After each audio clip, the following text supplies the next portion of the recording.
What's up, Dolphins fans? Welcome into Dolphins Today by Chat Sports. I am Nic Rohloff, where we are here live for another edition of Dolphins Today. There are a lot of things to talk about, and we officially turn our attention to the NFL Draft. Less than 1 month away from the real thing. April 23rd, it's March 24th. How crazy is that? NFL calendar officially in that mode. Free agency pretty much done for 2.5 weeks into. Me obviously made a blockbuster trade last week with Jalen Waddle. This is the first time we're live since that trade. Obviously, we went live on the day with another draft pick in the first round. 3 in day 2. Miami now has 11 draft picks in total. They're starting to get their visits and their meetings set with their prospects, and we'll take a look at all of the latest Dolphins draft rumors on this edition of Dolphins Today. But let me know, where are you watching from? Shout out your city for me down in the comments section, as producer Coop is welcome into the live show. Welcome in, Mr. Coop. Shout out to Merritt, Stupfi, Robert, Andrew, all in the building already. Coop, how are you doing? I am well, and I'm very excited because I think this is the part of the Dolphins offseason where you can start to really see this team take shape and start building to what they want to build this roster into. With 7 picks in the top 100 and 3 in the first 2 rounds, they can really get a few contributors on this team that can be long-term pieces for the Dolphins. So I'm excited about this next month. Yeah, I completely agree. Listen, we've had a lot of big moments in the offseason. Mike McDaniel being fired, Jon-Eric Sullivan being hired, Jeff Hafley being hired, releasing Tua, trading Jalen Waddle, cutting Tyreek Hill, signing Malik Willis. There has been, surprisingly, a lot of monumental moments this offseason already. There is nothing that is more monumental for Miami than the NFL draft weekend, because they have 11 picks, as we noted, and this new front office, this new regime is going to pride themselves on building through the draft. That is the method in which the Green Bay Packers operate, and that is how the Miami Dolphins now operate, having a complete regime with head coach and GM from the Green Bay Packers. So Miami's going to take a lot of shots in April's draft. They have 7 picks in the top 100. They have 11 total. Now, are they going to hit on every single pick? No. But I think the goal should be, I would say 5. If you can get 5 or more starting caliber guys, that would be a successful first draft for this new regime. I'm not asking for all pros, although it would be nice. I'm not asking for Pro Bowlers, although that would be nice. Can you get 5 long-term capable starters? I'm talking 4 years out of. Can they be starters their entire rookie contract?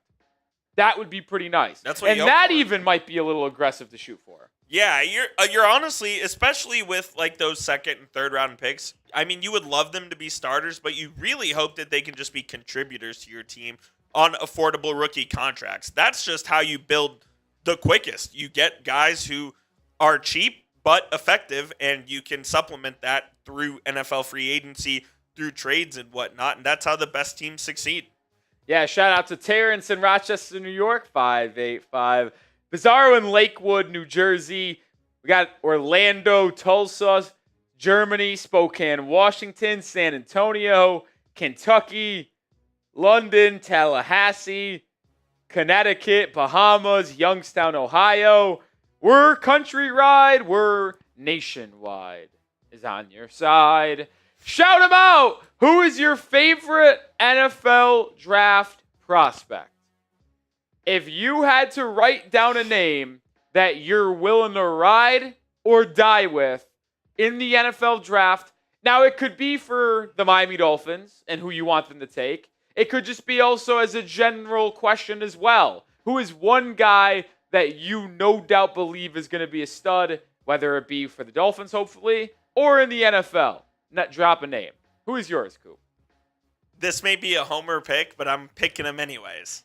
Rueben, Bain. Shocker. Coop was going to appeal to the audience. Short arms, but I absolutely love him. And I loved how he played down the stretch for Miami and into the playoffs. He's an absolute gamer. And I just go to war with him any day of the week. Listen, I don't disagree. Now, he is not my ride or die. I've been on this guy for a long time. People called me crazy for wanting the Dolphins to draft him back in January. Do you know who I'm referring to, Mr. Coop? No. That's disappointing. Because who was I always talking about? That would be the linebacker out of Ohio State, Sonny Styles. I was taking him left, right, center in mock drafts in November, December, January. People said, Nick, we don't need a linebacker. And that may be the truth, but who knows what happens with Jordan Brooks. Maybe that changes things. It is the pin poll. Do the Dolphins trade Jordan Brooks, yes or no? But I've said for a while, I just think Sonny Styles is going to be a day one contributor, day one starter. I think he has all-pro potential at that linebacker position. It's why I wanted Miami to take him with the 11th overall pick, even if they kept Jordan Brooks and Tyrell Dodson. Because I think you could find a way to use all three players at once. That's how much I believe it's Sonny Styles. But as most of you know, there is no chance that Sonny Styles ultimately gets to the Dolphins with that 11th overall pick. Make sure you get the other way in 3 here. Yeah. But yeah, that's my guy. Do we need to leak a gas mask? Yeah, video? To get Sonny Styles to 11, I'm in. Terrence says, I should have been the new CB. I can't play corner. You lock Chip up. What? You lock Chip up. That's true. I can lock up Jake Chipper. But did you mean to say something else? Or I don't know. I try my hardest to just put on for the city, man. That's all I try. Jonathan Soto says Vega Ione. Seamoss says Kenyon Sadiq. I see Ruben Bain, Akeem Mesidor, Makai Lemon. I would take Vega if he's there at 11. I like Vega a lot. Now, Philip Dillingham did make a good point that the Packers very rarely draft interior offensive linemen. What they do is draft offensive tackles and move them to interior offensive line. That's where Francie Maui Noah is there at 11. Could the Miami Dolphins be in play there? That's what I would hope. At this point, my favorite NFL draft target for Miami is Sonny Styles. Obviously not going to happen. My next favorite is Francis Maui Noah. And I just believe that he is going to be a stud on the offensive line, versatility to play tackle or guard. So that's a player that I really want. Would they take Spencer Fanu there? Maybe. I don't think it's crazy to say if Maui Noah's off the board, Delane's off the board. And, we talked about it yesterday, or this morning, actually. Todd McShay, in his top 10 mock draft, had Mendoza, Arvell Reese, Maui Noah, Styles, Downs, Love, Delane, Bain, Bailey as his top 10. And in that scenario, all of my guys are gone. And then you're stuck with, all right, are we going Vega Ione? Are we going wide receiver with Makai Lemon, Jordan Tyson? Are you going with Jermod McCoy? Are you going with a different offensive lineman? And I think that's the worst case scenario for Miami. And maybe in that case, where it's worst case scenario, all of those 10 guys go in the top 10 and nothing crazy happens. Carnell Tate was in the top 10 as well. That was the 10th guy. Maybe you do go with Spencer Fanu. Who knows? See how the board falls? Yeah. What mock system do you recommend? I prefer PFF, and that's how I do my mock drafts over PFN. I think PFN just is a little wonky. I just think their big board is off at times. I constantly see people tag me in mock drafts and put Dolphins mock drafts on Twitter where you're getting guys in round 3 that have no chance of being there. I remember someone saying, Keontae Scott at pick 75, the cornerback from Miami. Maybe? I don't think he's going to be there on day 3. And I remember someone said Chris Bell, the linebacker or the wide receiver out of Louisville, was there in round 4. That's not happening. So I just think PFF's is more realistic because when you do the simulator, it combines both their PFF big board and the ADP of everybody using the system. So it is merged together here, I should say, and it's more accurate It's more than intuitive. PFN. Yeah. And I like the trading system on PFN a little bit more, or PFF, excuse me. Now, the only difference is with PFF and PFN, PFN will actually offer you trades. Pro Football Focus, you got to make them. Yeah. But, yeah, that's the difference. I like PFFs more. Who is the best wide receiver on the Dolphins roster right now? It's crazy that these are the top three. Like, no shade at these guys. I hope they're really good for Miami going forward. But Jalen Tolbert, Tutu Atwell, and Malik Washington being the top three wide receivers is a bad look. I mean, the odds that one of these guys aren't on the roster is what? I think they're all there. Now, you could convince me that Malik Washington gets cut. I said that I could see a world Malik Washington gets cut when Jalen Waddle is on the roster. I no longer really see that.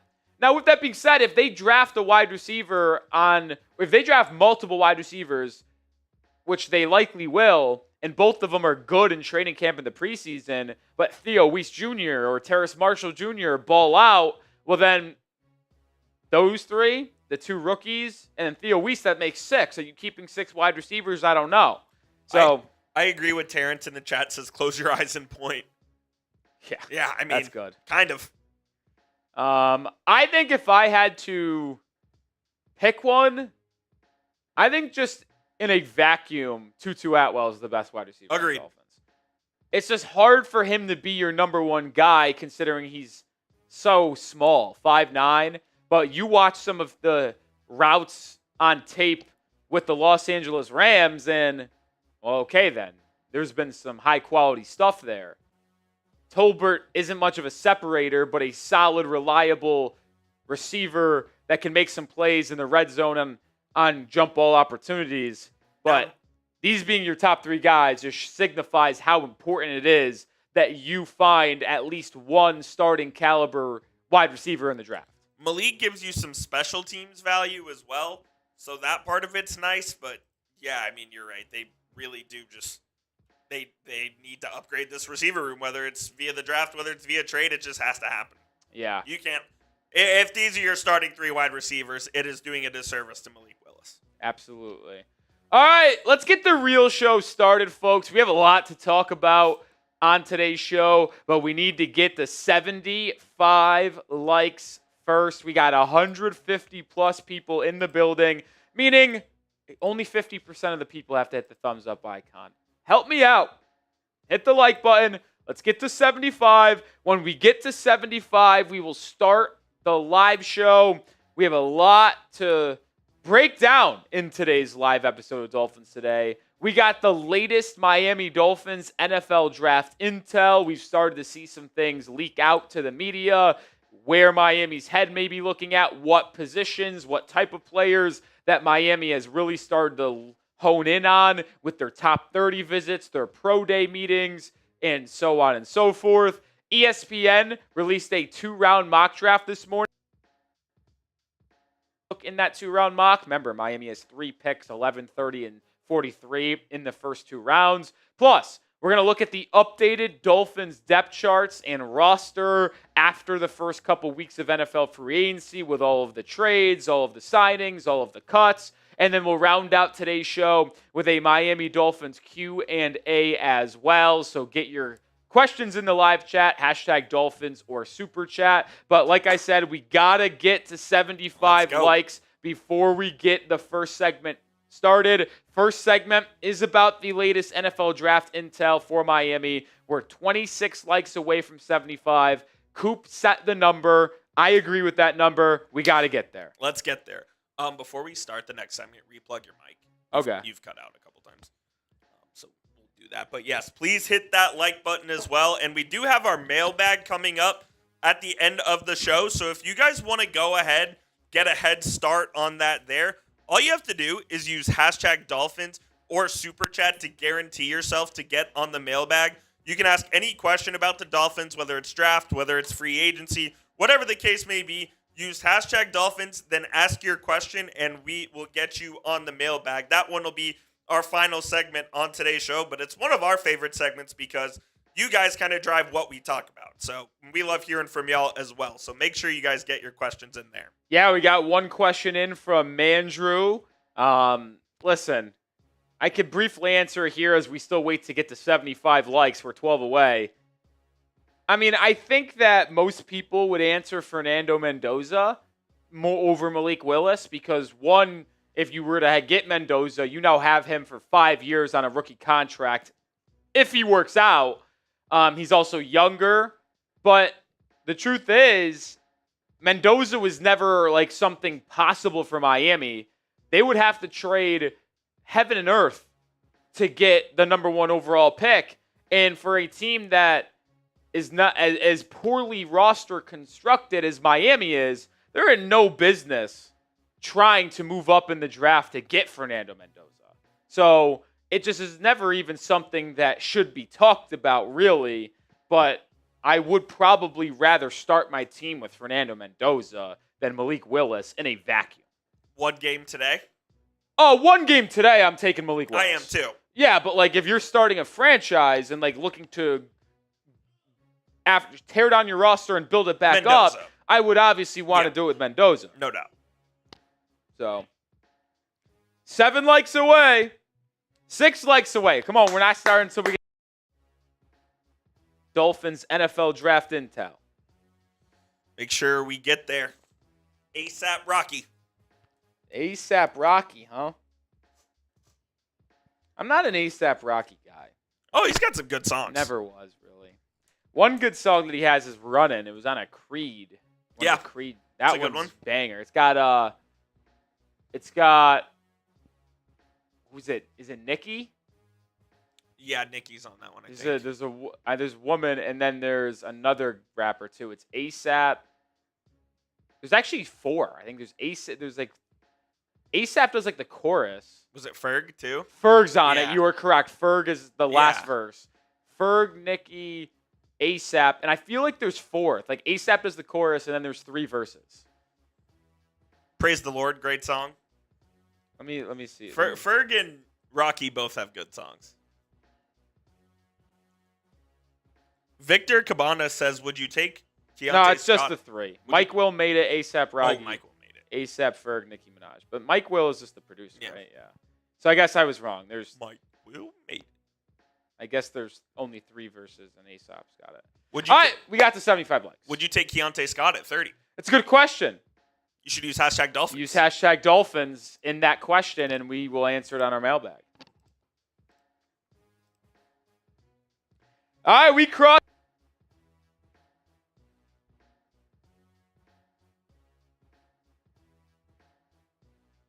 And it can't be the chords either because it's been fine and this is new. So,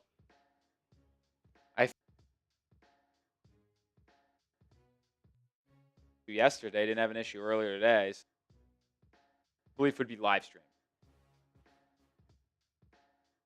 I mean, it's not this. Well, what do you want to do? I mean, we got to get going. All right, we're going to get into the next segment, or the first segment, I should say. Coop is telling me that my mic is cutting out. Do you guys hear that? It could be your headset. I see it here. No, you're fine now. No, but I've never seen it cut out. I see the levels moving up and down every time I talk. Well, I've never seen it cut out. All right, they're saying they hear it. I don't know. We're just going to have to power through. We're in the middle of a live show. Can't really make any changes now, so we have it. We got to go with it. It's not egregious. I don't know what the issue could be. So, all right, let's get into the first segment on today's live show. Some latest NFL draft intel on Miami.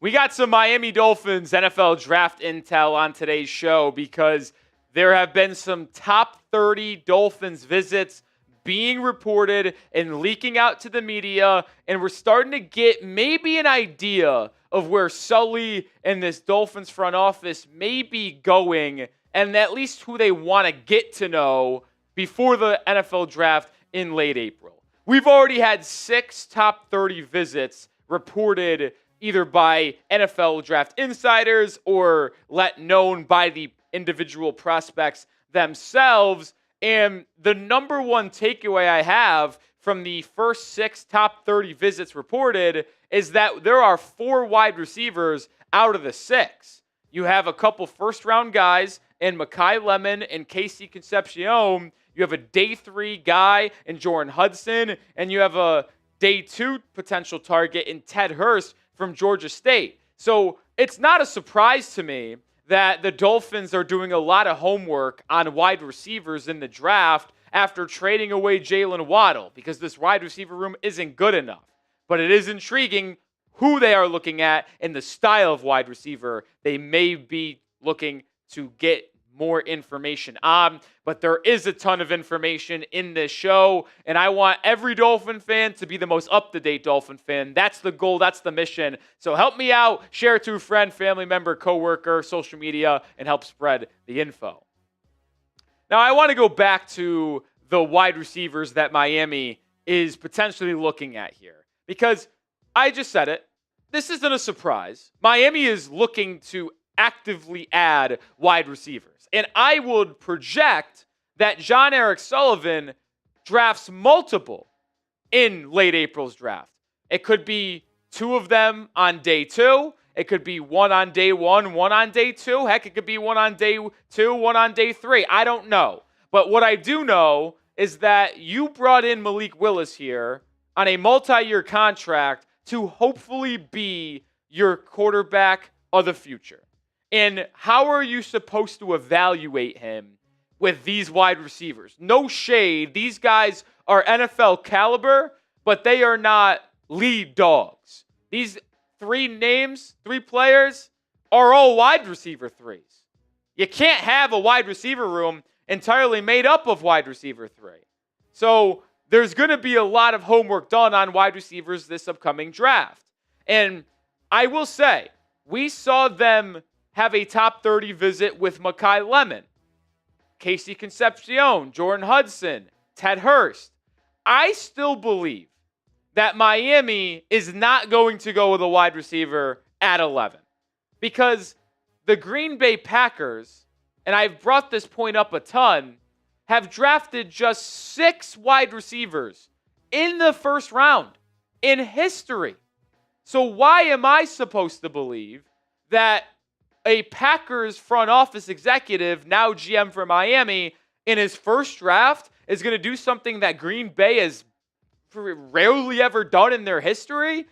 Like, maybe you can convince me on 30 because that's borderline a second-round pick, but that high at 11, I just don't see that being the case. So I'm looking at round 2, round 3, round 4 level wide receivers, which is why the name Jordan Hudson is a fascinating one to monitor, because we've talked ad nauseum about Lemon, Concepcion, Ted Hurst, Bryce Lance, Chris Brazell, Jeremy Bernard, these day 2, day 3 guys. But we have not talked about the SMU wide receiver, who, by the way, was a former 5-star recruit. Originally began his career as a Horned Frog at TCU, stayed in state, in area, and spent the final 3 years of his collegiate career with SMU.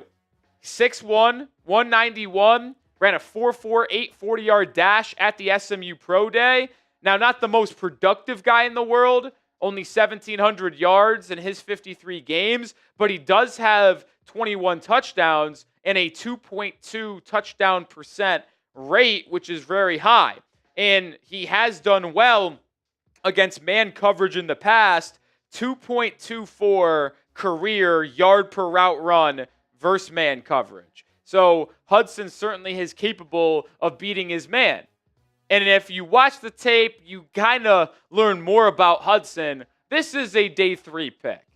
Hudson likely going round 5, round 6, round 7.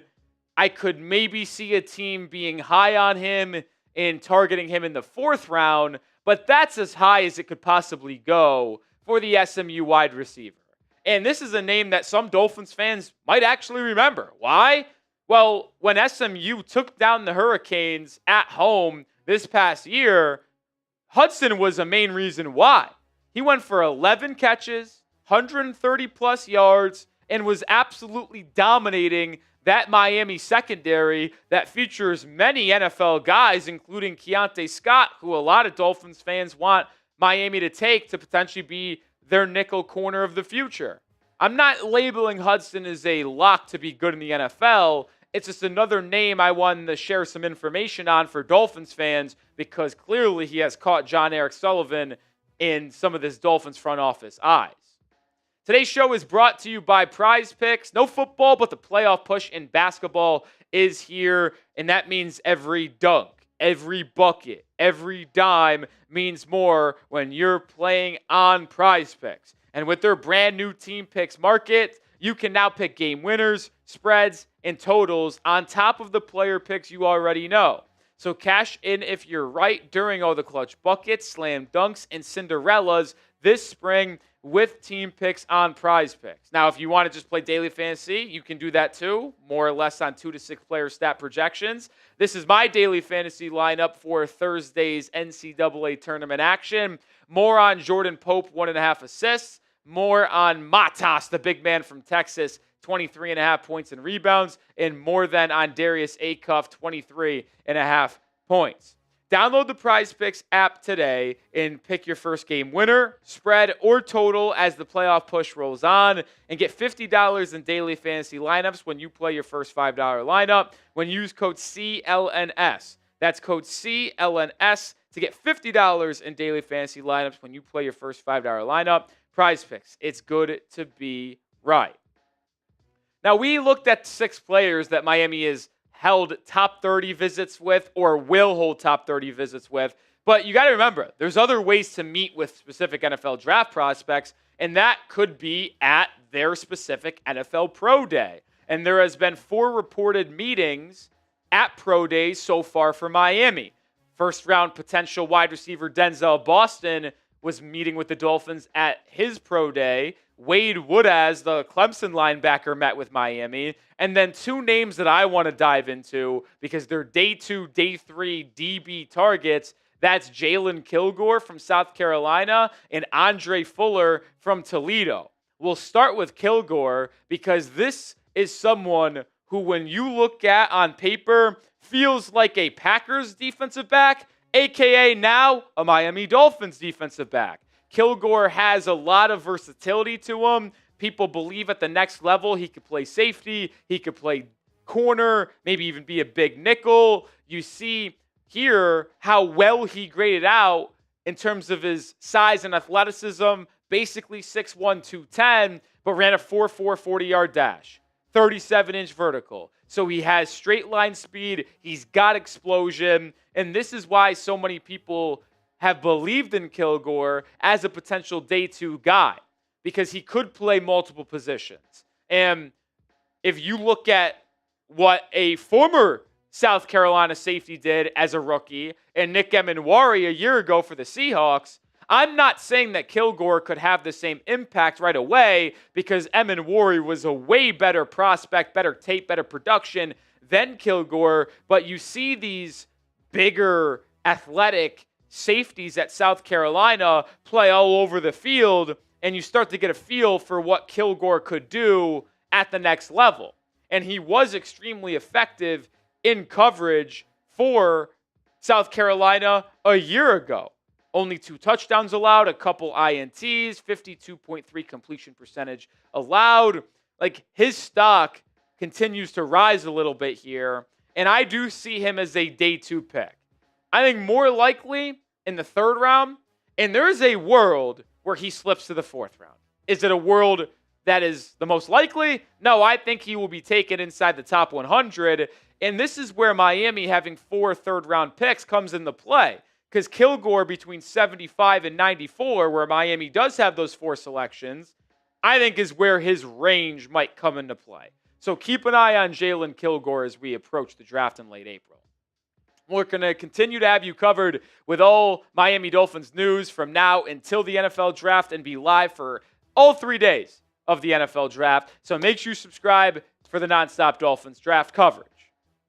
The other DB that the Dolphins met with at a pro day, that would be Toledo's Andre Fuller, who again fits the mold of a Miami Dolphins type of DB. 6'1", ran a 4.49, so fits that mold.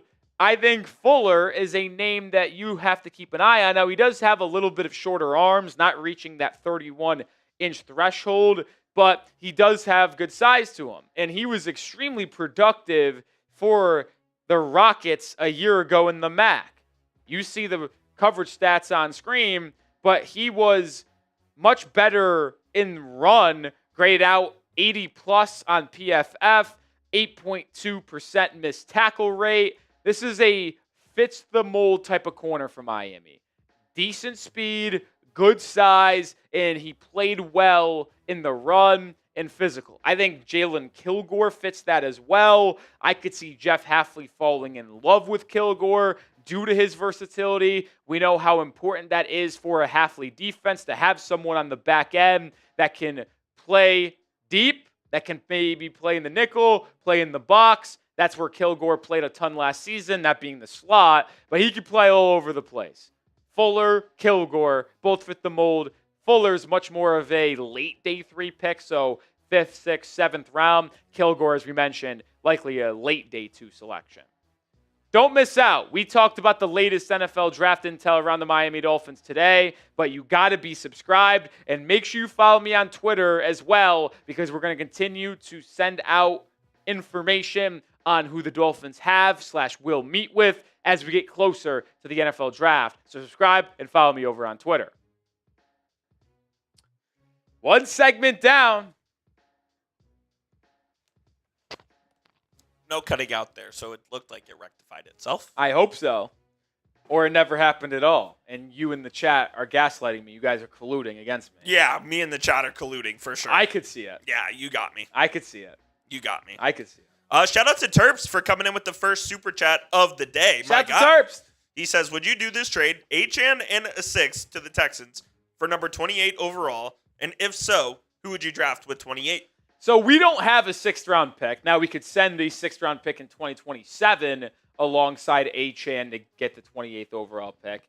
Which, if I'll be honest here, why would we have to send a 6th round pick? It'd be straight up.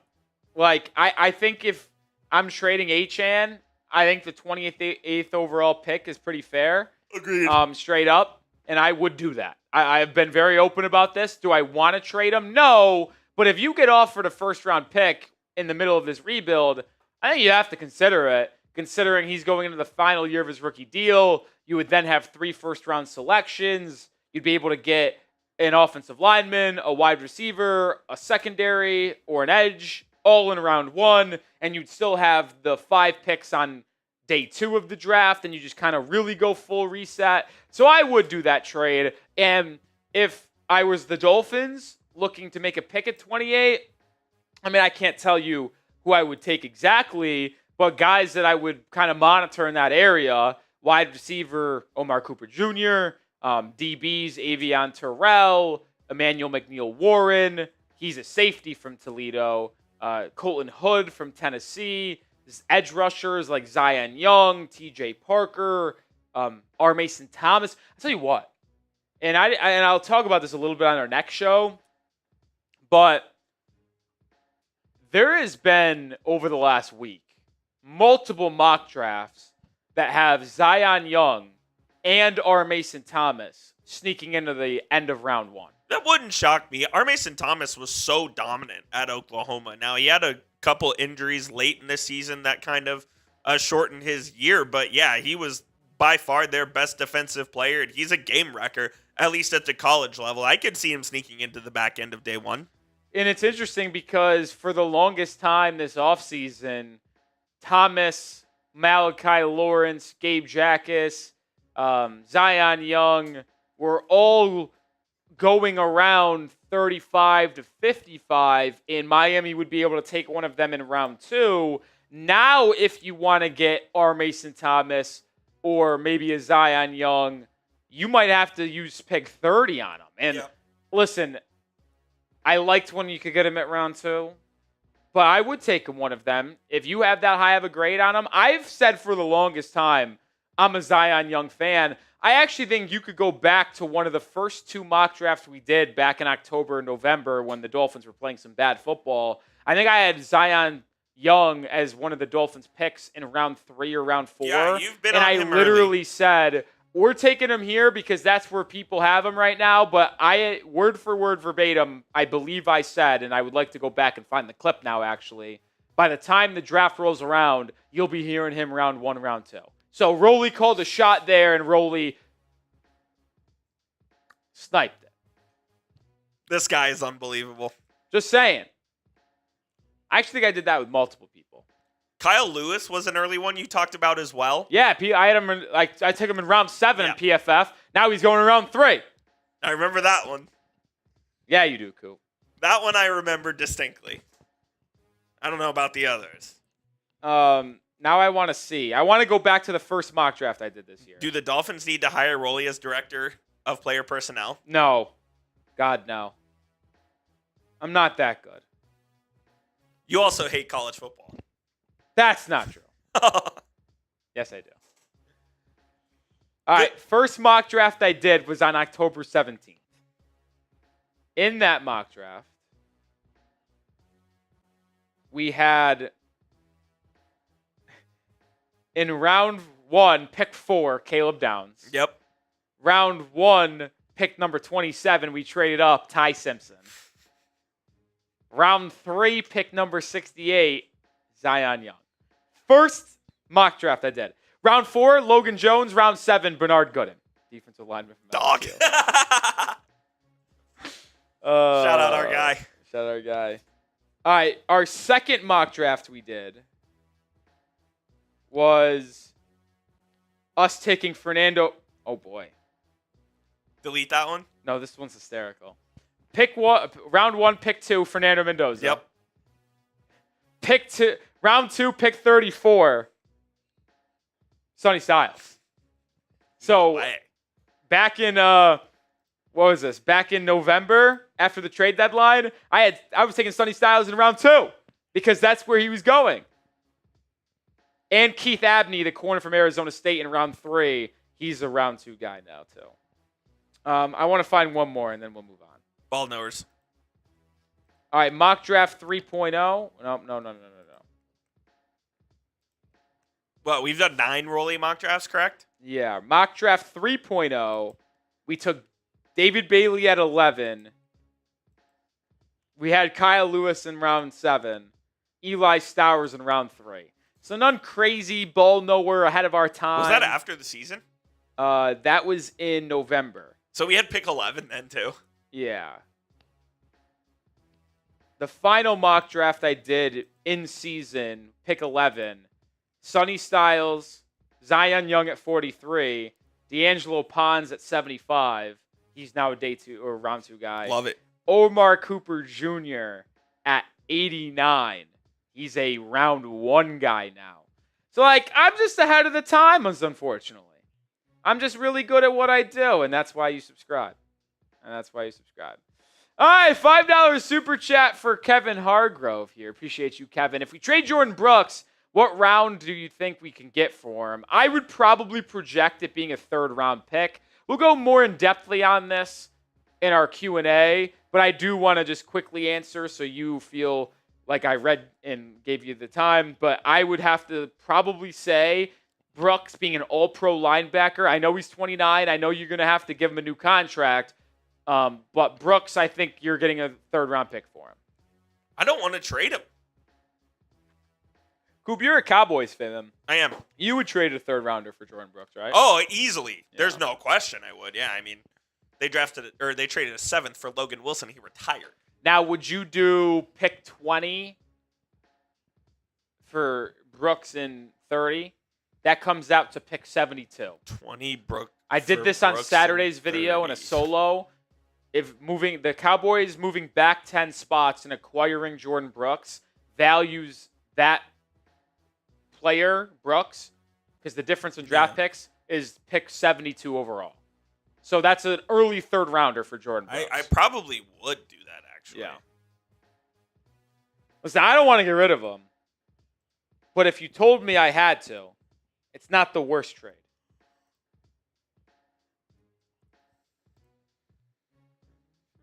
Poor Moses Moody, man.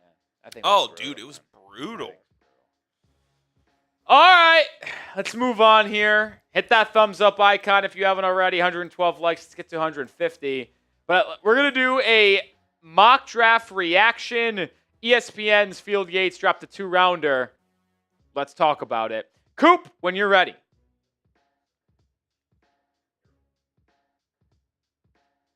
We have another Miami Dolphins mock draft reaction. ESPN's Field Yates dropped a 2-round mock just this past week.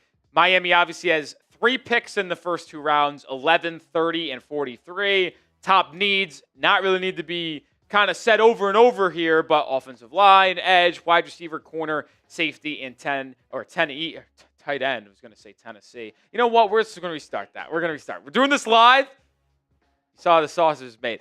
You guys saw Roley make a mistake. Doesn't happen often. Most times it's Coop's fault. But today that's a Roley. That's a Roley L. I'm glad you're taking accountability. So there's a first time for everything. It's the worst accountability of all time because I said most times it's Coop's fault. There's a first time for everything. We'll get there. Oh, man. I don't know why I wanted to say Tennessee, and then I just kept on saying Tennessee. I couldn't get my mind off of it. All right. That's your cue. We're going to do that again, just so you know. ESPN's Field Yates dropped a 2-round mock draft this week, and I wanted to react to it. We reacted to Todd McShay's earlier this week. Now it's time to react to Field Yates because Miami has 3 picks in the first 2 rounds, 11, 30, and 43, with a ton of needs to fill. Offensive line, edge, tight end, wide receiver, cornerback, safety. This is Dolphins Today. I am Nic Rohloff. And as we always do, I like to start off with looking at who went inside the top 10 of this respective mock draft. No surprise. Mendoza, Bailey, Reese, Styles, Downs, Tate, Love, Bain, Delane. Now, the surprise in this one is that the Kansas City Chiefs take wide receiver out of Arizona State, Jordan Tyson, which allows one of my top 10 guys to slip to Miami at 11, and that would be Francis Mauigoa. He is on the board for Miami. The question is, does ESPN's Field Yates have the Dolphins taking the Miami offensive lineman? Before we reveal that, make sure you are subscribed because we have daily Dolphins coverage, and we don't charge you for it. ESPN might, but we don't. We're free. Lock us in for daily Dolphins coverage, 100% free all the time.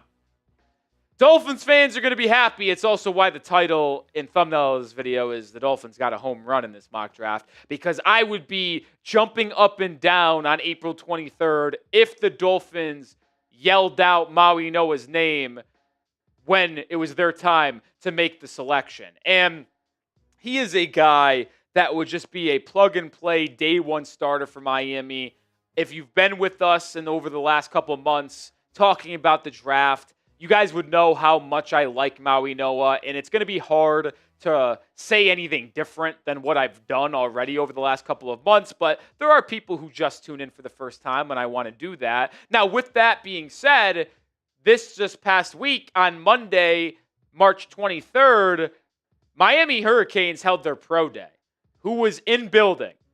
Jon-Eric Sullivan, Jeff Hafley. That shouldn't surprise anybody because it's right down the street, but there was also LSU's pro day that day. So both head coach and GM elected to go to the Miami one over the LSU pro day.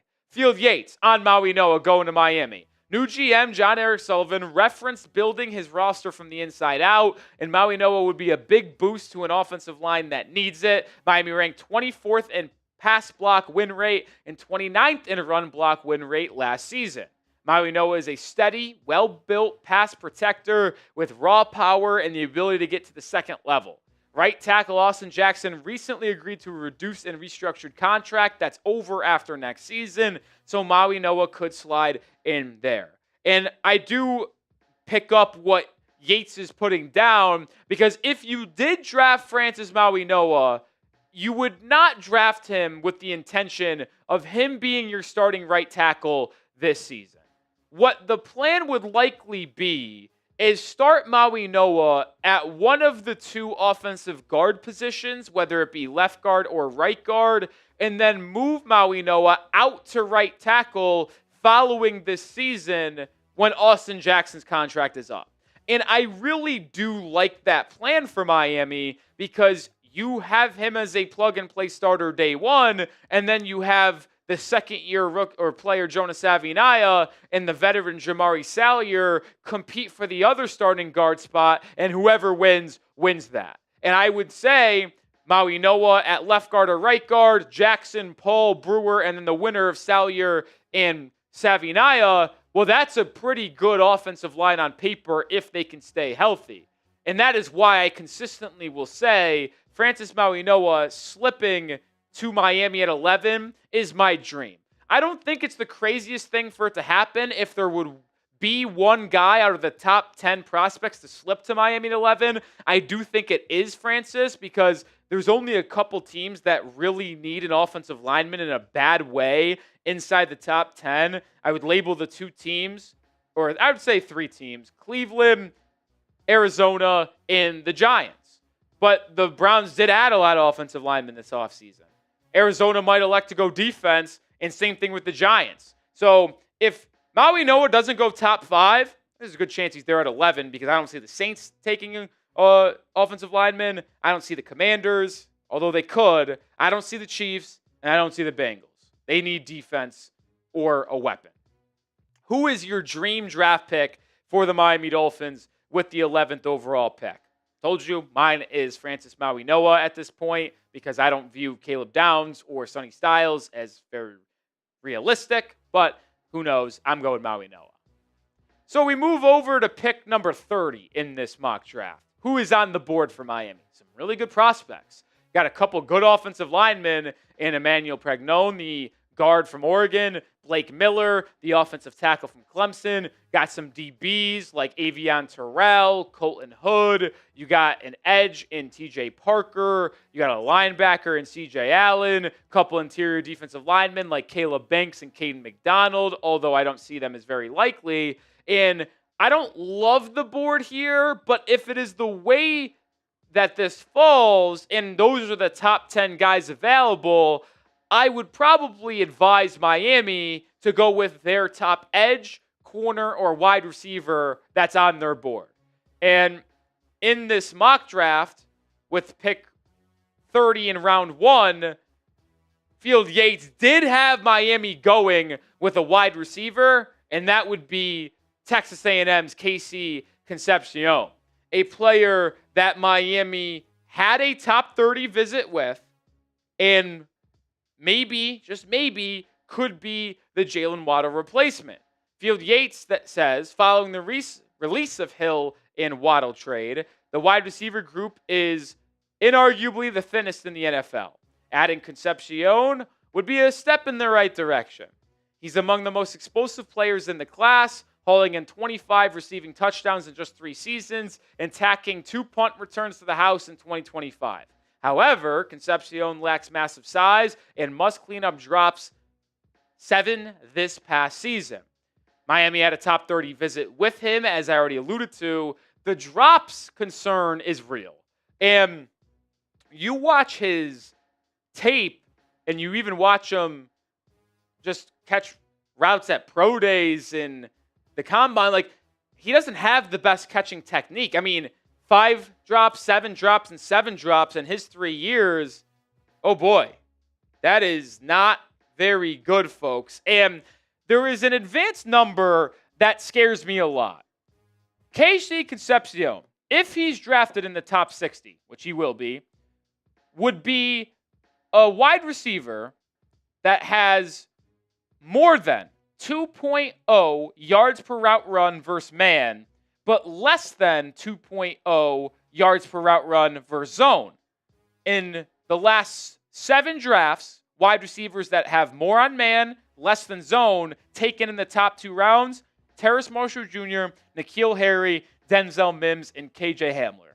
4 busts. And if you actually expand the list and just say, here's the list of receivers drafted in rounds 1 or 2 with a yards per route run versus zone under 2.0, Adonai Mitchell, no good. Brian Thomas Jr., all right. Corey Davis, not great. Denzel Mims, not great. Jonathan Mingo, not great. Keon Coleman, awful. And then you also add Xavier Legette and Tyquan Thornton to the list. So, I mean, listen, that doesn't make or break a prospect, but you hear those advanced analytics and the trends over the last 6 seasons since 2019, and that's no good. And you know who also qualifies for that exact list? Denzel Boston, who is obviously a late round option for Miami at wide receiver. So I'm a little bit skeptical of Casey Concepcion and Denzel Boston. The tape looks good at times. The production looks good at times. But then there's just something about it. I know it's only one stat. I can't get my whole mind made off of it. But you see the list of wide receivers that fit those kind of constraints that Casey and Boston do, and they're all bad besides Brian Thomas Jr. So it does give me a lot of concern. And it's why I'm not sold on going wide receiver there. I think I would rather go wide receiver in rounds 2 or rounds 3. Grab your Dolphins Today merch right now, chatsports.com/Dolphins Today. We have on sale, aqua, black, all size available. Once again, chatsports.com/Dolphins Today is your link. High quality stuff, fit true to size, great neckline, which is something I really like. Go grab yours right now. With the 43rd pick in this Field Yates mock draft, the Dolphins were taking edge from Central Florida, Makai Lemon. And I do really like this one. So I really like the 11th pick, and I really like pick 43, not sold on 11. Now, the intriguing one on this is that Field Yates had TJ Parker, the Clemson edge, who has widely been projected to go in the round 1, fall all the way down to 45, which means the Dolphins in this mock draft picked Makai Lemon, same position, over TJ Parker. And I could see this being the case because Lawrence is a big, physical, athletic edge rusher.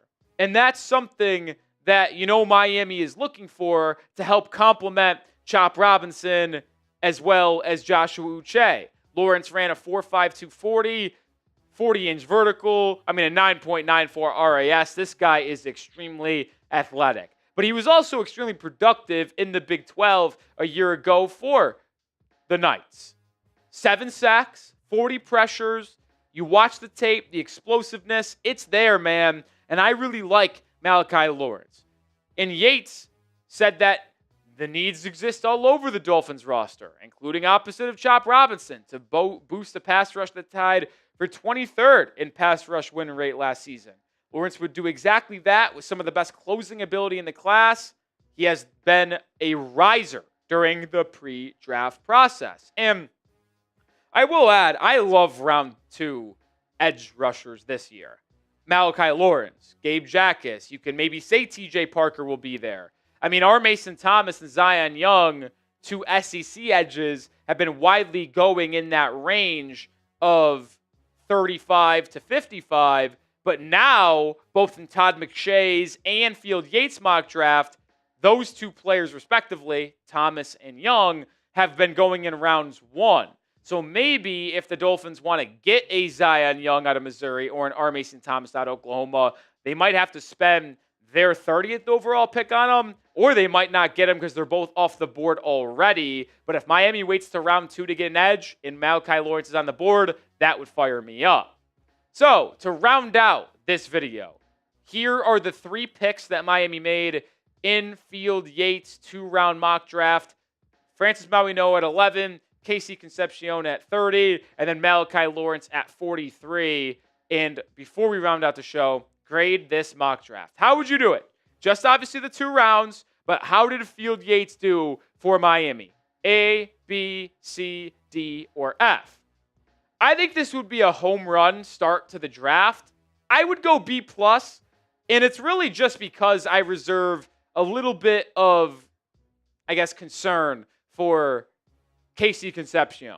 Like, we showed it earlier. Avion Terrell, Colton Hurd were on the board for Miami at 30. In this mock draft, if you swap out Concepcion for Terrell and you go Maui Noah, Avion Terrell, and then Lawrence in round 2, I would give that an A+ in the first 2 rounds. An A+++, actually. And then you go wide receivers in the 3rd round. So we'll see how it goes, but we'll be here every step of the way. We'll do more of our own mock drafts. We'll do more mock draft reactions as well. News, rumors, everything you need on the Miami Dolphins. Subscribe, lock us in, because the draft is less than a month away. Woo! I'm not a big fan of the Concepcion pick, but for obvious reasons that I hate Texas A&M. I also think that stat that you outlined, though, that's actually like a crazy thing. Like, it's scary, man. In those constraints, all of those guys, I wouldn't call Denzel Mims a bust, but he's not what he was supposed to be. I'll say this. Out of all those players we named, the only one that has met or exceeded expectations in their career, Brian Thomas Jr. Yeah. Corey Davis was a top 10 pick. He was fine for a while in the league, but he was not what people thought he was going to be. And then Tyquan Thornton, no. Denzel Mims, no. So you look at the list, and like none of those guys outside of BTJ exceeded expectations and rose to the level of their draft pick, which is why I'm concerned about that. Is it a direct indictment of how a player is going to be? No, but it pretty concerns good indicator. Me. It concerns me. Pretty good indicator. So I'm nervous about that, man. And the drops, too. Yeah, I mean, drop issues that, like, sure, he can get open at times. I'm just not sold on it. Not sold on it. I'm with you. So, we'll see. We'll see. $5 super chat from to James. It's my birthday. Happy birthday to James. Everyone spam those HBDs down in the comment section. What's your favorite non-domesticated animal? Think deeply, no dumb answer like dolphin or something. Also, Coop, you answer too. So, what classifies as domesticated so I know my parameters? Anything that can be a pet. Okay. Or like a horse. So, I was going to answer turtle because turtles are my favorite. They can be domesticated, that's but they can be wild as well. I mean, yeah.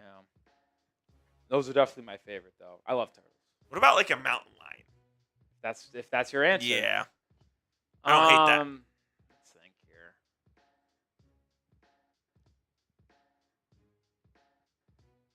Trying to think of an animal that like I see that's non-domesticated, and I just go, hell yeah. I'm not a big animal guy. I'm not a big animal guy either. I'm looking up non-domestical animals so I can figure out which one I would love rock with. Lions are cool. Lions are dope. I will be honest. Lions are dope. Just they lock that jungle down. I do fuck with some giraffes, but like, are they my favorite? You know, honestly, I think this is where I'm going. This is my answer. Like, I'm not an animal guy. I'll admit this. Oh, fuck that. I was going to say rhinoceros. Definitely a panda. Yeah, panda's pretty cool. Pandas are sick. Fucking Poe. Kung Fu Panda. Hell yeah. Pandas are awesome. Panda's my answer. That's a good answer. Panda's my answer. We need some more questions for our mailbag coming up. We've got a couple super chats and then a couple of questions. So as of right now, if you ask a good question using hashtag Dolphins, chances are you will get in the mailbag. So go get yours in. We need 3 more questions before we start our next segment. How many? 3 more before we start our next segment. All right, get those questions in. Hashtag Dolphins or Super Chat. You can ask about the draft. You can ask about potential trades. Whatever you want to ask surrounding the Miami Dolphins, you can drop it in there right now. You can drop it in there. Intriguing update here. Jordan Tyson, Arizona State wide receiver, is going to work out for NFL teams on April 17th. doing positional work only. Mm. He's doing that to make sure he's healthy when he does the drills.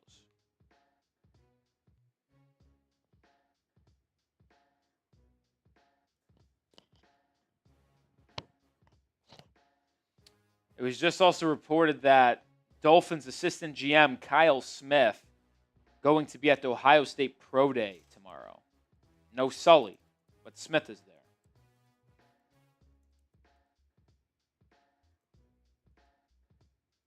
Which I think I got to give Kyle Smith credit. He was largely responsible for some of the picks Miami or the Falcons have made over the last couple of years. Jalen Walker.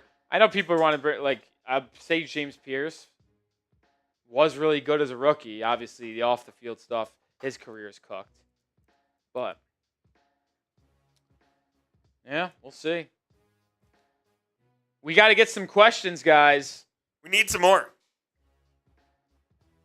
Coop, bully the people, if you will. I'm trying. I mean, I told him we're not going on to our next segment talking about this Dolphins roster until we get some questions. Hashtag Dolphins or Super Chat. I'm seeing 1. I see 2, 3, 4, and 5. We have 5 questions at the moment. We need at minimum 3 more. Main Finn with a good one. That's a good one. While you guys do that and we wait for 3 more questions, I'm going to sim Miami Heat lotteries until we get the number 1 pick. What happens first? The Heat get the number 1 pick or we get questions? The Heat, because the NBA will rig it for you. They should. They've already gave you a championship, so. You're just a child. Still going. Ladies and gentlemen, we got it. Who's going to win the race? Oh my God, we moved up to 4, but not good enough. Be like Main fan. Atlas, great question. Copy, paste that, and then you put a hashtag before Dolphins, and we'll get you on the mailbag. That's a great question, though. We're still going. Who's going to win? Have you been counting how many Sims? No. That's crazy. We're at least at 20. I just am hitting the click button every time unless I don't see Miami at 14. It only took about 7 spins to get the 4th overall pick, though. Which I would take in a very quick way. Are you kidding me, Caleb Wilson? After how Silver banged you guys with the Terry Rozier thing, he will give you the number 1 pick. That is my you think I'm serious? I do actually think if we miss the playoffs or in the lottery, I think it's a greater than 50% chance we get in the top 4. I do too. Because I know. We are owed. Second round pick's not good enough. Coop, where are we looking at questions? I'm still simming. We need 2 more. Get questions in for the mailbag. Main fan. That's just mean. No need. I like that, Main fan. Any Miami Heat slander will be tolerated in the chat. In fact, encouraged. Super chat. Oh, that's a good one. All right, so now we're 1 away. 1 more. It seems like the questions are going to win because I'm still simming. I've got to be at least at 50. Tankathon's ethical. No. I've seen the Maverick get the 1 pick too many times. Exactly. We deserve at least 2 more number 1 overall picks. I'll say this. If Miami is in the lottery, got up to number 3. We've only moved up twice out of all these spins. 4 and 3. We got another good question. Listen, I'm not even asking for the number 1 pick. Would it be nice? Yeah. If we're in the lottery, I'll just take my repayment. Give me top 4. Guarantee me Caleb Wilson, Darren Peterson, AJ DeBanson, Cam Boozer. That's all I want in life. Just guarantee me one of those. I don't need to have my pick of the litter. I'll take the final guy. Hey! Just got the number 1 pick. Too little, too late, though. You guys won the race. Was close, though. Who are you taking number 1, by the way? I actually have thought about this because I've been a Darren Peterson guy. I got to be honest. I don't know if I would if I was Miami. You can't take him. If I was Miami, getting the number 1 pick, I don't think I could do it. I could. You know who I think they would take? Cam. They would take Cam. I know they would. Because he's a Heat guy. He is a Heat guy. Because he just impacts winning, nothing flashy, and Duke and Miami has a really good relationship. Yeah. So if we won the number 1 pick, I know that's who they would take. They would. Even if he doesn't have the highest ceiling out of all of them, I know that is who they would take. All right, we got some good questions in here, and shout out to Larry with this $5 super chat. I got to do my research on this guy.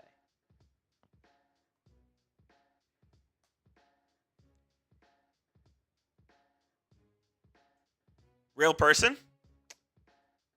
To be determined.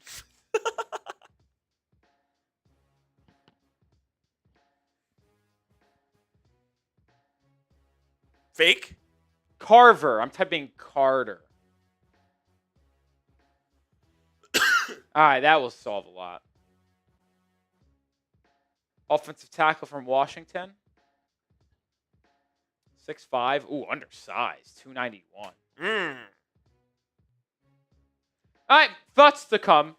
Larry Miller, thoughts to come. I like that, though, Larry. Thank you, Larry. All right, we're going to get into a Dolphins roster breakdown. We'll take a look at every position group on Miami, overarching thoughts, what needs to happen this upcoming draft and beyond.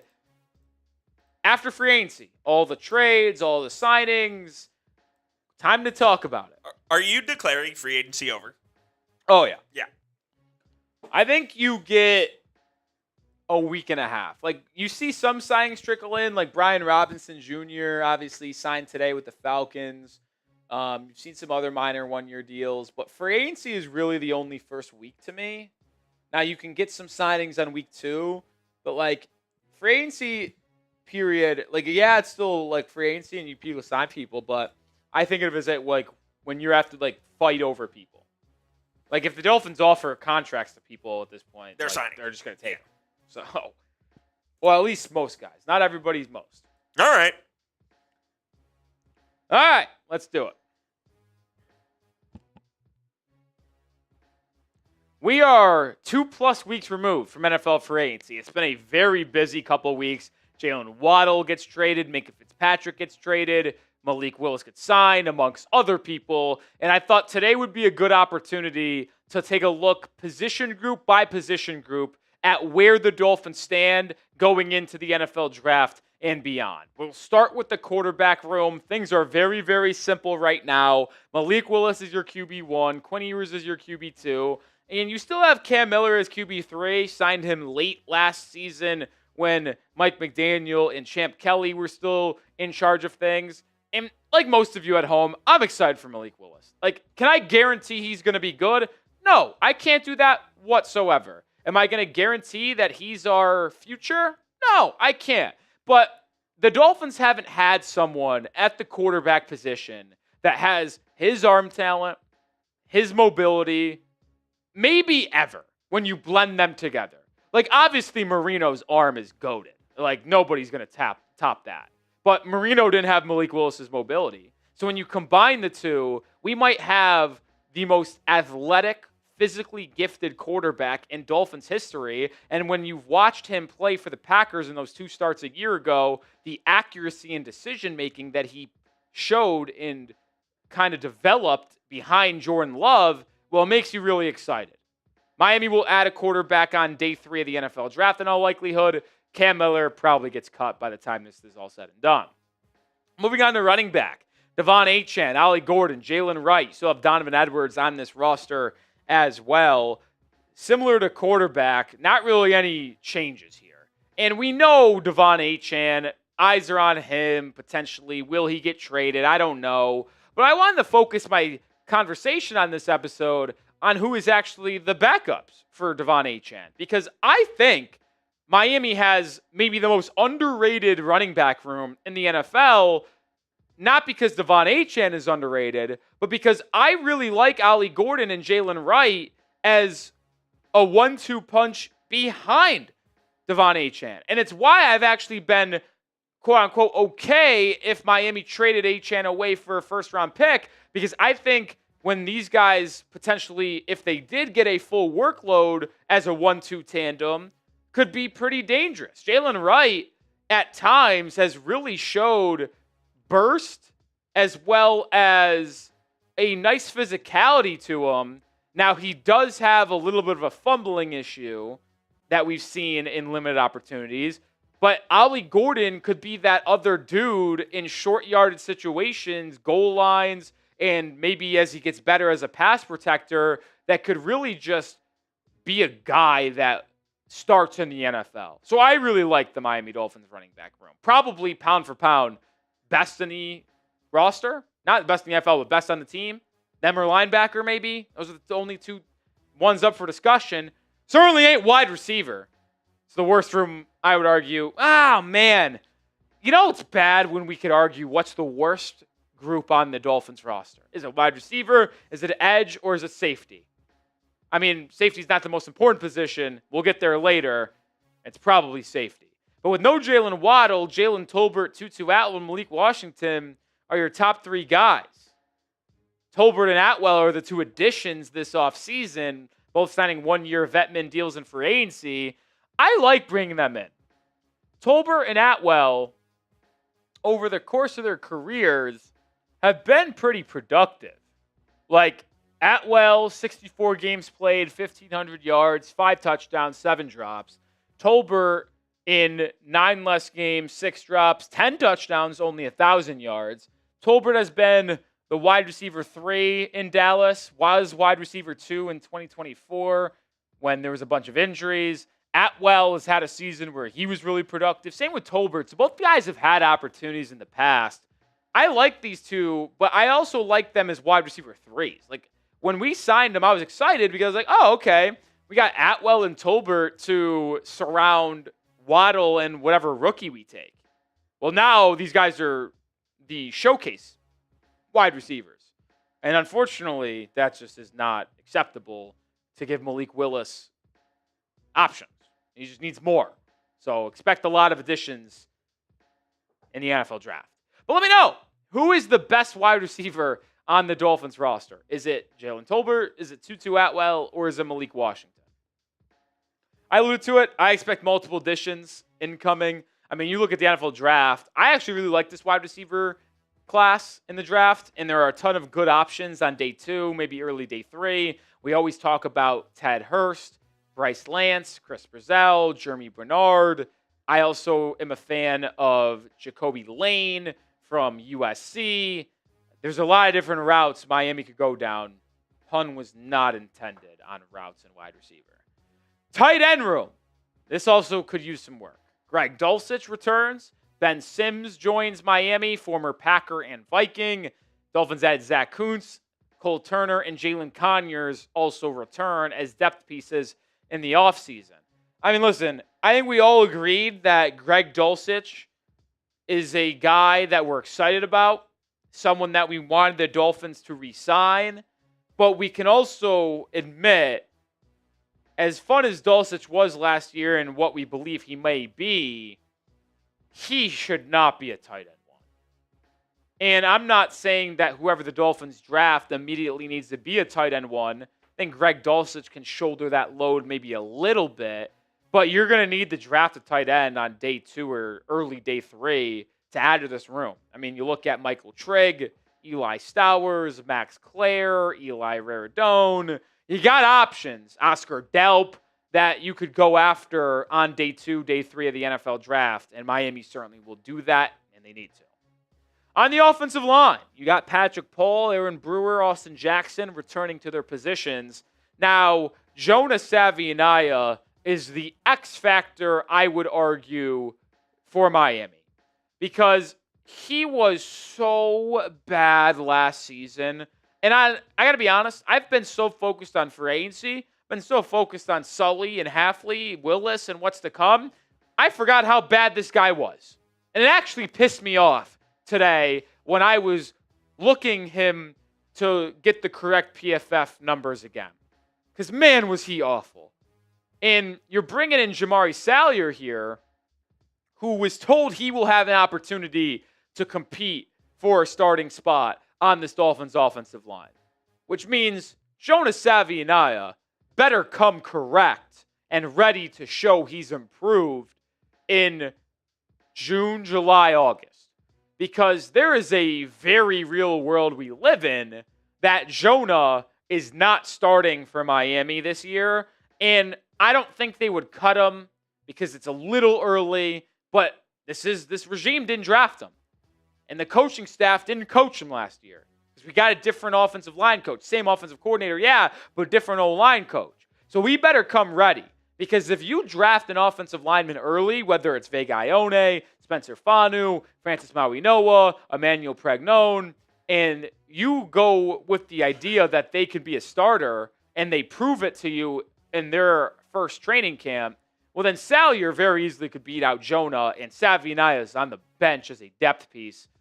His second year in the league, 1 year removed from being drafted in the first 10 picks of the second round. He better come stepping.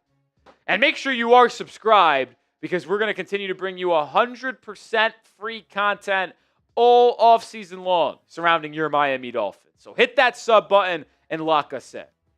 Let's move over to the defensive side of the football field, where we got Zach Sealer and Kenneth Grant as your two starting interior defensive linemen. But I think I would probably say, outside of running back, this might be the best depth you have. Because I do believe in Jordan Phillips. Like, he showed so many good things last season in the run game that I believe he could be a solid D lineman number 3 at worst. And Zeke Biggers did a lot of the same late in that season. And Matthew Butler is a sneaky good 5th guy as well. He had some good moments for Miami last season. So I really like this unit. I don't really anticipate Miami taking one in the draft. Now, they could if they view it as the best player available type of situation. But with Grant, Sealer, Biggers, and Phillips, I think you give them another chance to prove themselves as NFL-worthy defensive linemen. On the outside of that defensive line, Chop Robinson. He needs to have a big year 3, man. You add Josh Uche, David Ajabu, Robert Beal Jr. to this depth chart room. But the truth is, this is arguably the worst edge depth chart in the NFL, let alone on the Miami Dolphins roster. And a lot of that has to do with Chop Robinson's decline from his rookie season. I mean, I don't know what it was. I don't know if it was limited opportunities because he was behind Bradley Chubb and Jalen Phillips for the first half of the year. But it's not like Bradley Chubb and Chop Robinson were that good when Jalen Phillips was traded. Like, a 10% decrease in pass rush win rate is unbelievable. You decrease by 50% in QB hits and TFLs. You went down in everything. Like, let's just be honest, down in everything. And I know we played in 2 less games, but he also was non-existent. I mean, how many times did we sit here and be like, oh, wow, Chop Robinson's really making his impact felt on a game this year? I don't think we did it once. Where we did that, I think 5 or 6 times in his rookie season. He needs to have a big year 3 or his future with the Dolphins is in serious jeopardy. Moving over to the linebacker room. Jordan Brooks, Tyrell Dodson, your 2 starters for now. We'll see if anything materializes on the trade market with Jordan Brooks. We hear there are rumors there, specifically with the Dallas Cowboys. But you have Willie Gay Jr. back as a depth piece. I like that Miami brought him back, but you don't really have anything outside of that. Casey Osai, Jordan Woodard. So Miami's certainly likely going to add to this linebacker room in undrafted free agency, maybe in June or July with free agents that are still out there, or in the draft. Because, yeah, it's not one of your more pressing needs, but you absolutely need to add a 4th linebacker because it's not like Osai or Woodard are guys you can trust if you have an injury.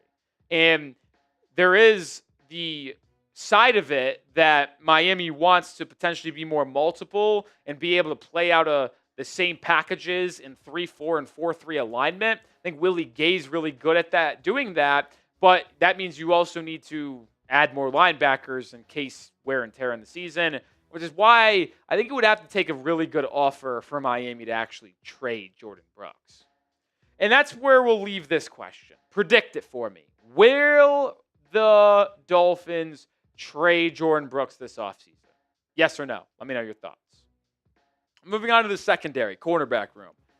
A lot of competition here. Juju Brent, Storm Duck, Jason Marshall Jr., Alex Austin, Darrell Baker Jr. You anticipate Miami drafts a DB somewhere, whether it be in round 1, round 2, round 3, round 4. There just are a ton of unproven players. Storm Duck, unproven. Jason Marshall Jr., unproven. Juju Brent's unproven. Like Alex Austin, good in 24, not as good in 2025, never given a lot of opportunities. I mean, you have 9 guys in your cornerback room. And like I mentioned, you will probably add multiple, 1 or 2, maybe even 3, in the next 3 months.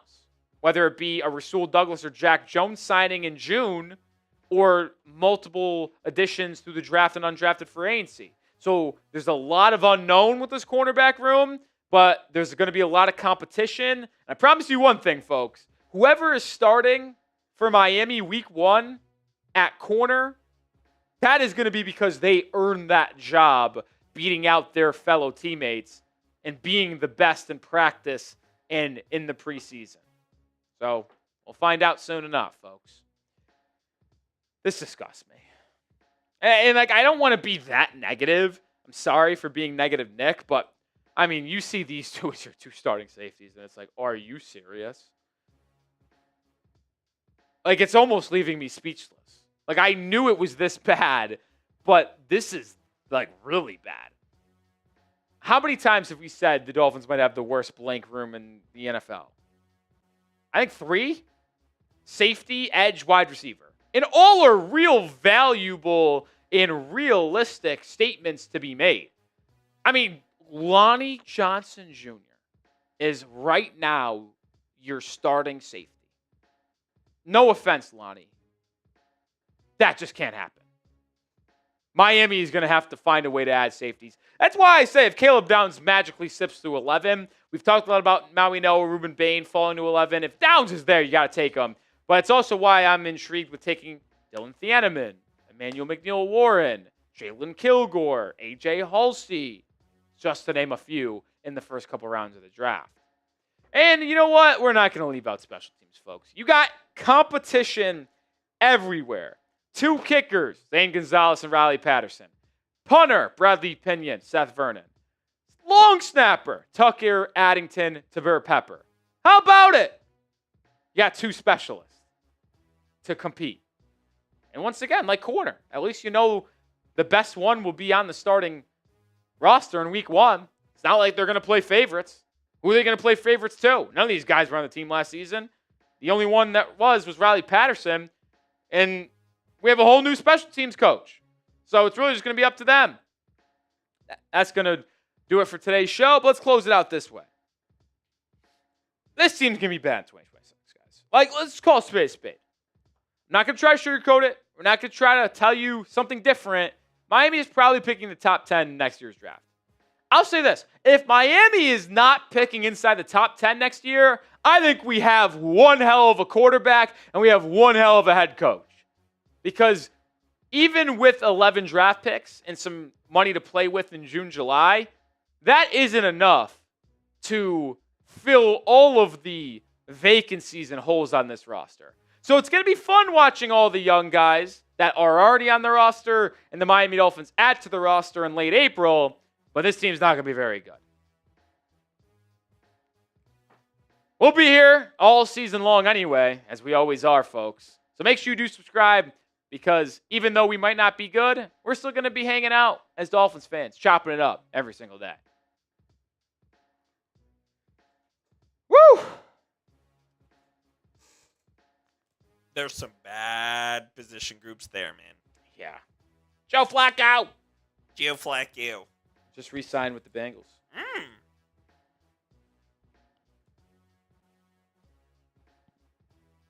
Does his age begin with the 4 yet? What's that? Is he 40? Oh, yeah. Gotta be, yeah. Oh, yeah. And Flacco was like playing in 10, 11. Ow. Joe Flacco. How old is he? 41. I was going to say.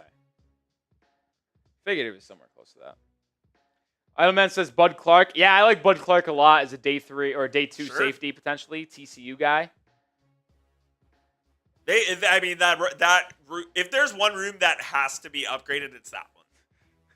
No joke. No, it's really bad. It's horrific. It's really Lonnie bad. Johnson. It's really bad. It's really bad, man. I mean, it can't happen. It's really bad, man. Like, they just got to get a warm body. Dante Trader Jr., I've heard that a lot of people like him in the building. That's great. But, like, I don't – you can't with confidence say he's going to be a high-level guy. Pair him along with another guy who has some upside. I mean, Lonnie Johnson, what are we doing? I don't know. What do I know? Not much.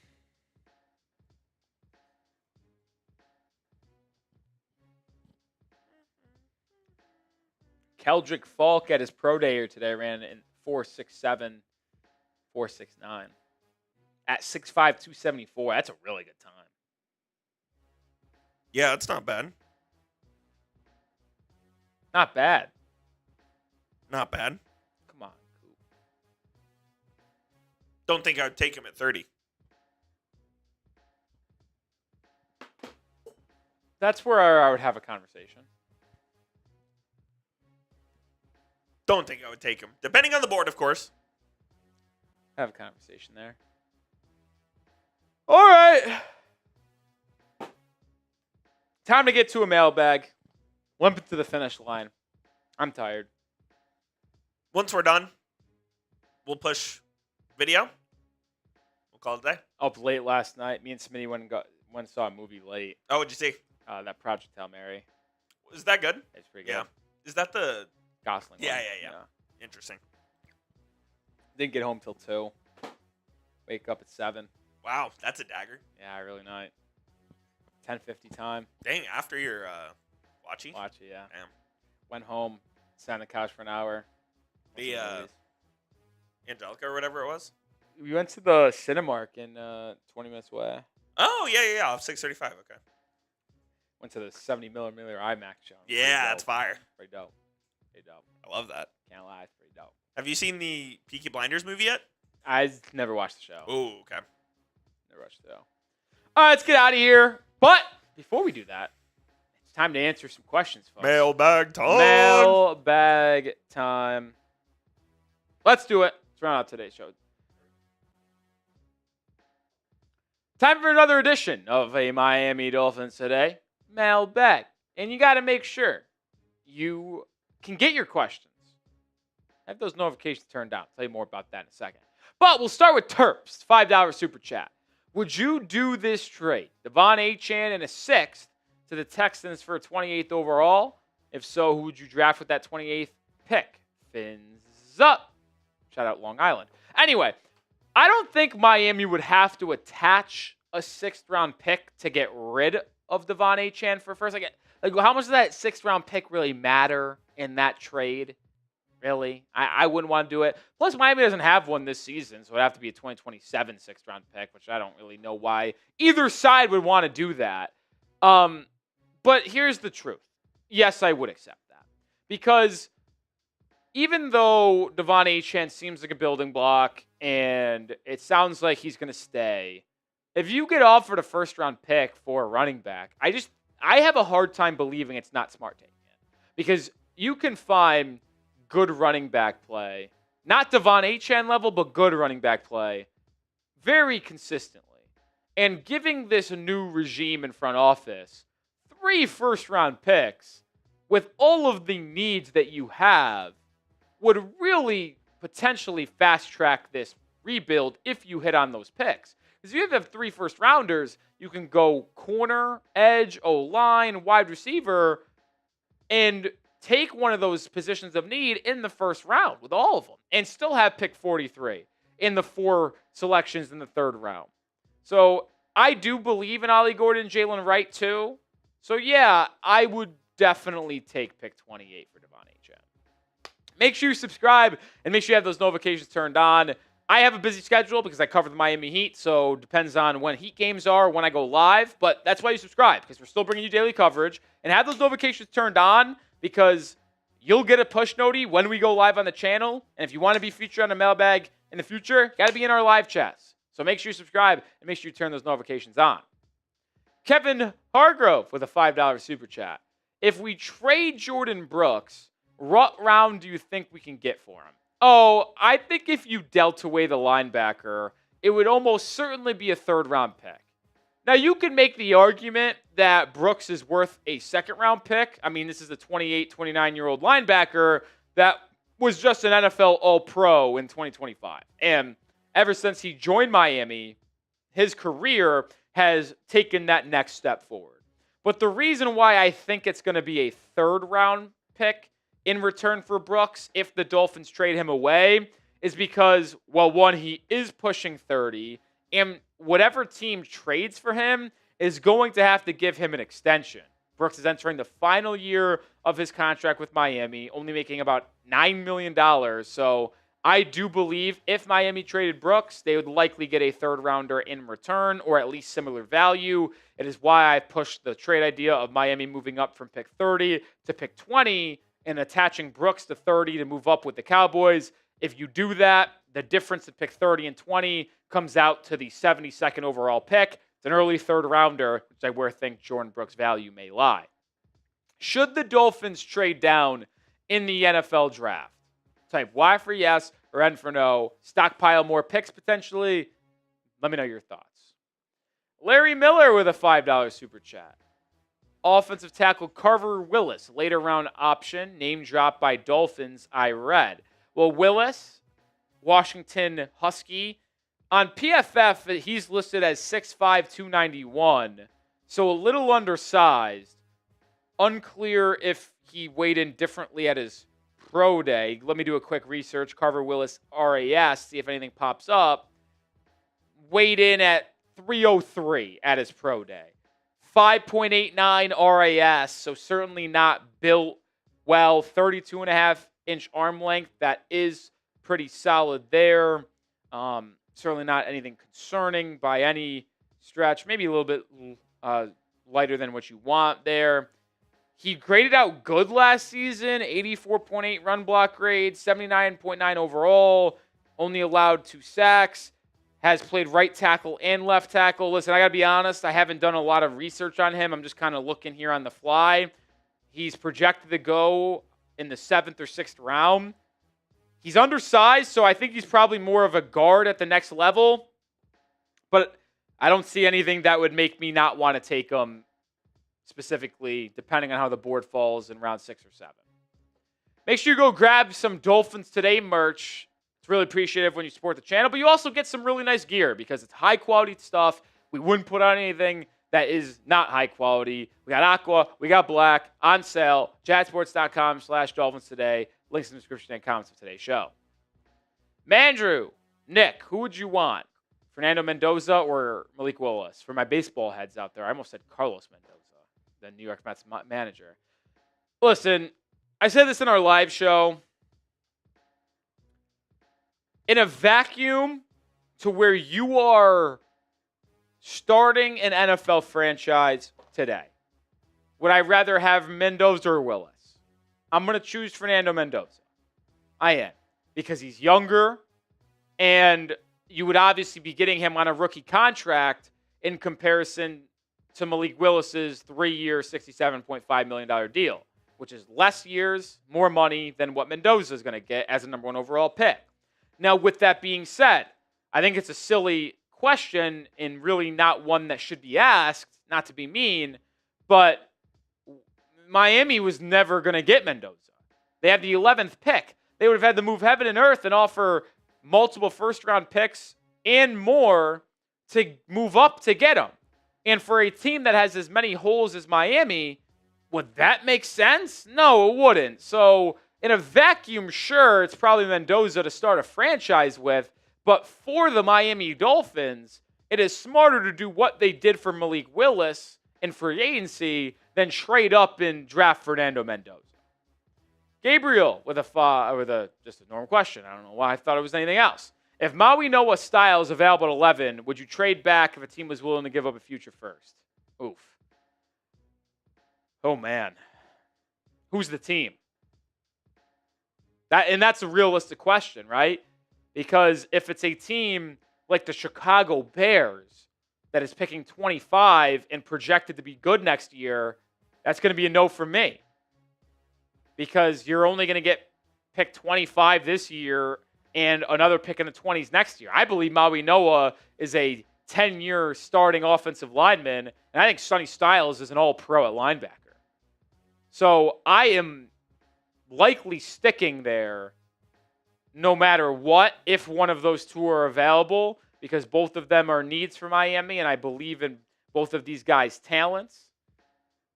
But it is hard to pass up a first, considering and that is Miami, in a loaded 2027 class, could utilize that to trade up or take multiple high-level players. We told you to join the Noti Gang. You need to subscribe to be in the Noti Gang. Join the channel today for daily coverage. Just want to remind people of that. Cash with a question. Would you trade back and draft a safety from Oregon? Yeah, Dylan Thieneman. I would. Now, it would be in the scenario where Maui Noah is gone, Caleb Downs is gone, Styles is gone, Bailey's gone, Rueben Bain is gone. If those 5 guys are gone, okay, we can have a conversation. If Cardinal Tate's there, I think I would stick and take Tate. But if those 6 that we just mentioned are gone, and then you assume Mansoor Delane's off the board, obviously Reese, Mendoza, they're off the board. Jeremiah Love's off the board. And some team pick 15 or 16 wants to move up to get a wide receiver like Lemon or Tyson. Yeah, I would trade back 5 spots and take Thieneman. Or even 7, 8 spots. He could go early as 14, 15 potentially. And I think Thieneman's really good. He's got good size, good versatility, good athleticism. I think he would be a weapon in Jeff Hafley's defense. So moving back 5, 6 spots, getting an extra couple day 2 picks potentially to do that, yeah, I could be sold on that and still get Thieneman.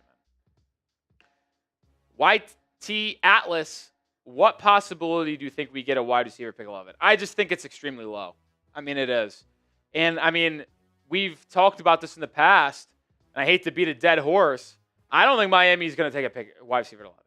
I could see them drafting Cardinal Tate if he's there because he is that big, physical, high-level wide receiver that would be a good addition, but I don't think he makes it there. I mean, the Packers, which is where your front office is coming from, have taken 6 wide receivers in the first round in their history.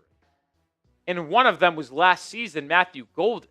So I just don't think it's really likely that Miami's going to go that route early in the first round. Like, pick 30, okay, it's a fringe second rounder, so whatever. But a high-profile draft pick in the top 15, I just don't see it.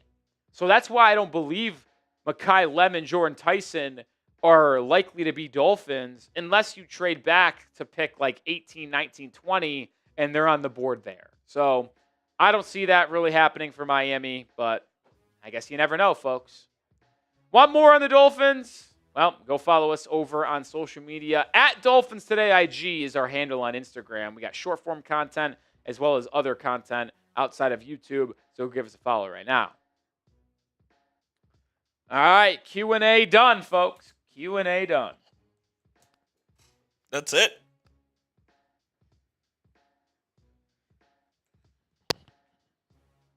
That's going to do it, folks, for this live edition of Dolphins Today. It's great to be with everyone. Yeah.